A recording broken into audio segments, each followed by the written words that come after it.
The oral law, great assembly type teachings and canonization of biblical texts. Power in terms of Jewish power of like the rabbis who has authority. Well, they start before Jesus and they end after Jesus. So Jesus is or a part of that system or he's not. You can't say he was before it or after it. He was during that time. Now, do we consider Jesus a sage? So, if you're a Christian or a Jew or a Muslim, you should. Yes, Jesus is, in my opinion, a righteous sage. Jesus accomplished a lot. For example, all around the world, there are people that have come to learn about Moses through Jesus. So Jesus was responsible and still is to this day for people coming to know Moses and in turn coming to know Yud Hey, Vav, and Hey, the Tetragrammaton, the name, the highest, right, Most High. So what's the point of all that? What's the point of coming to know the name? It's actually a system. We have a Zohar, an illumination that came into the world to show us what was always there. We have the chaining down of the worlds. We have 5 worlds made up of 5 worlds made up of 5 worlds. It's just like layers within layers with layers. It's infinite. It doesn't end. But it gives us a context of understanding energies and everything, all things. We have levels of the soul corresponding to each of those 5. There's 5 souls, 5 worlds. And each of those 5 are contained all the other 5 forever. So it's like you could have 1 of 5, of 4, of 3, of 2, of 1, of 5, of the whole code, you get it? Right? Beyond the 5 worlds and 5 souls, there's also 5 elementals. There's 5 suns. All the 5s are only talked about in 4s. Meaning whenever the 5th one's hidden and no one really talks about it too much. So there's also 4 levels of the Torah, but there's really the 5th hidden one. So the 5th is the hidden one, okay? Now besides the 5s, there's also 10. There's 10 Sfirot. A Sfira is like a rectification, can be called. I think came across it being called. A Sephira maybe is, in English you could say it's related, but it sounds like sphere, right? 10 spheres. But all things, all thought, speech, and action, everything chains down the 5 worlds through the 5 levels of the soul with the 5 elementals, it's like, but it's down and through the 10 levels and it's coming out and expressed through these 10 levels, okay? These 10 levels, you have 3 of the mind and 7 of the body. The 3 of the mind is really 2 of the mind and 1 above, okay? The 1 above is the crown. The crown is the kingship, which is the lowest level of the higher world, the 1 world above it, because these worlds are infinite and they stack, right? Meaning there's infinite worlds and each world is made up of these 10 spheres, right?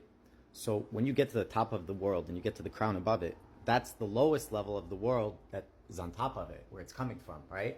And so too, when you get to the lowest level of a world, that's the crown of the world that's below that world. And then at some point you get to a place where you're not in heaven and you're not on earth, you're at the bottom of earth and you're at the bottom of heaven and you're at the top of earth. Okay? So at the top of earth, that highest level, the crown of the earth, you might say, is the kingship, the bottom level, Malchut, the feminine, of heaven. Okay?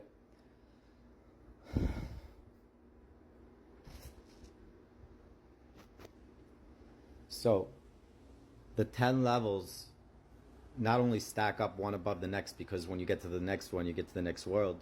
Within each of the 10, they're made up of the 10. So not only do they have levels below them, another's 10, just stacks of 10, but within each of any one of those 10, all those 10 are inside of it, and all the 10 are inside of each of those 10, and so on forever, right?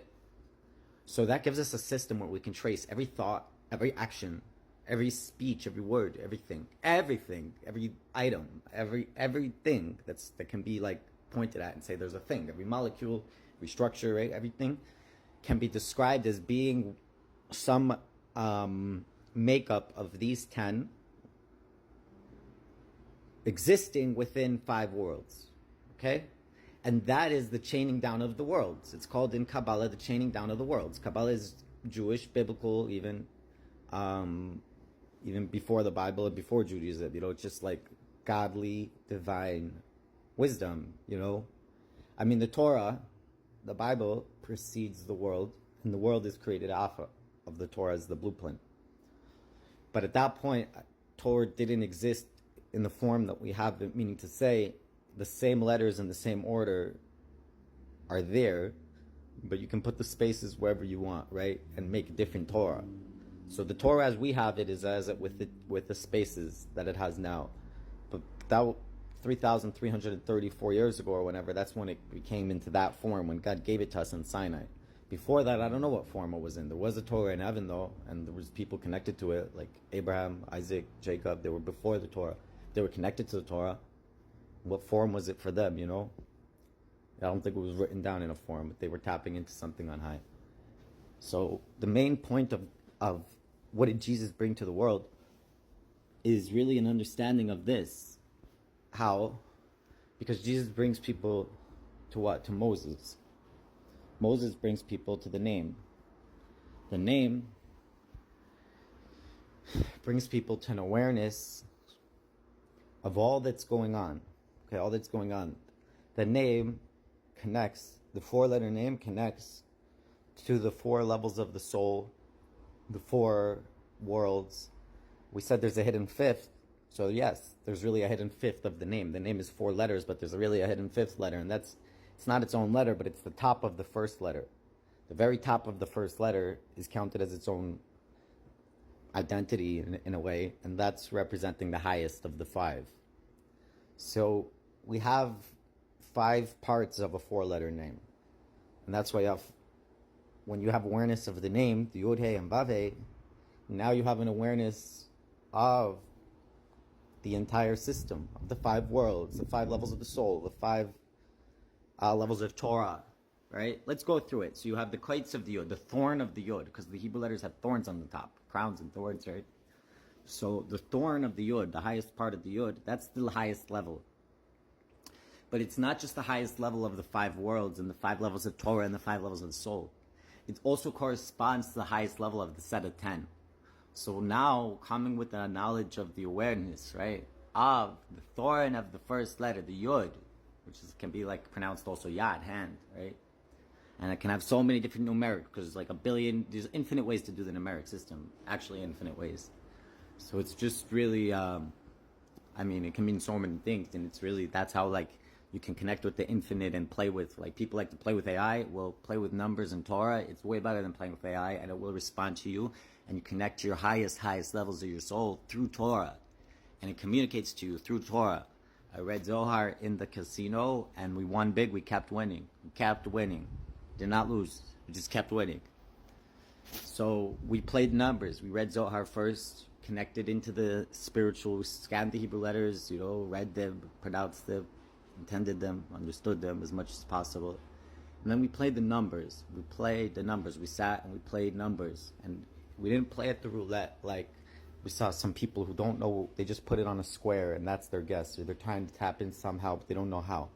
We played a system where we connected in a way where our highest soul that's trying to communicate to us has a way to communicate to us. How we made a game out of it, a numbers game. And how when you have numerics and you're involved with numeric calculations of gematrias of Torah all day, it's very easy for you to do the same thing on a roulette table, Bezrat Hashem, and God wants to bless us. I will see you all in Israel next week. I'm going to be coming to you from Israel, live, So join me on the journey. Lots of love and blessings. Let's come to understandings together. I want to teach you all Hebrew. That's the basics. 22 letters of the Hebrew alphabet. Aleph, Beis, Gimel, Dalet, Hey, Vav, Zayin, Ches, Tes, Yud, Vav, Zayin, Ches, Tes, Yud, Kaf, Chaf, Lamed, Memnon, Samach, Ayin, Pei.